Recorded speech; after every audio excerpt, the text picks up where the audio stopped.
જયમાળી ખેડાના જીવન વિશે આપણે વાતો કરતા આવ્યા છીએ અને પરમ પૂજ્ય માળીના જીવનના વિશેષ પ્રસંગો આપણે અવારનવાર વાગોળીએ છીએ. હું અને તમે આજે આપણે સૌ જાણીએ છીએ તે પ્રમાણે આજનો દિવસ એટલે 5 સપ્ટેમ્બર. 5મી સપ્ટેમ્બર એટલે કે સમગ્ર ભારત વર્ષની અંદર શિક્ષક દિવસ તરીકેની ઉજવણી કરવામાં આવે છે.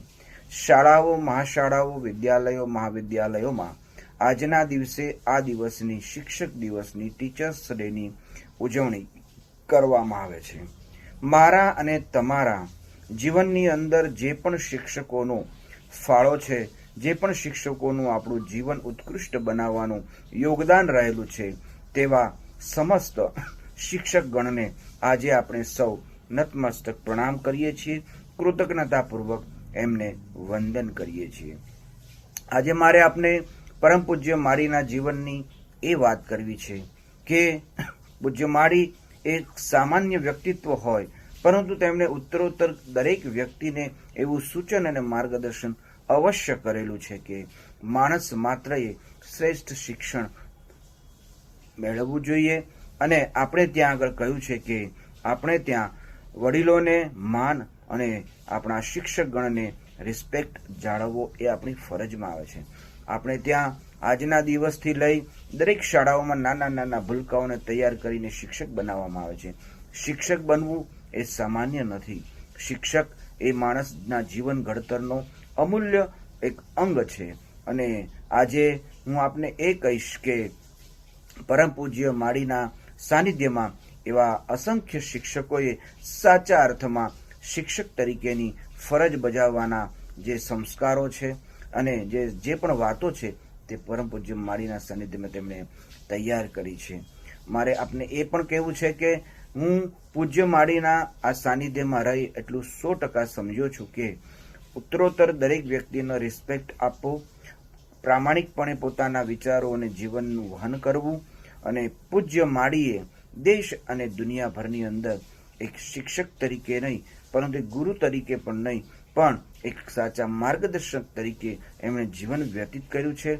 આજે દુનિયાભરના શિક્ષકો સાચા અર્થમાં જો કહીએ તો માણસના નિર્માણમાં બહુ મોટો ફાળો શિક્ષકનો છે. શિક્ષક કભી સાધારણ નહીં હોતા, પ્રલય और નિર્માણ उसकी गोद में पलते हैं. એટલે શિક્ષકનું જે સ્થાન છે તે એક માતા બરાબરનું સ્થાન છે. આપણે ત્યાં ભારતીય સંસ્કૃતિની અંદર પણ માતાને શિક્ષક તરીકેની ઉપમા આપવામાં આવેલી છે.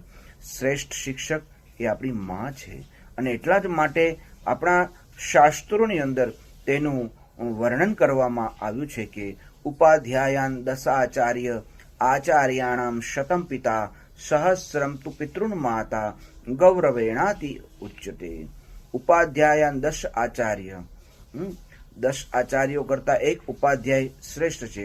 ઉપાધ્યાયાન દશાચાર્ય આચાર્યાણામ શતમ પિતા, અને 100 આચાર્યોમાં બરાબર એક પિતા છે. સહસ્રમ તુ પિતૃન માતા, 100 પિતા બરાબર એક માતા છે.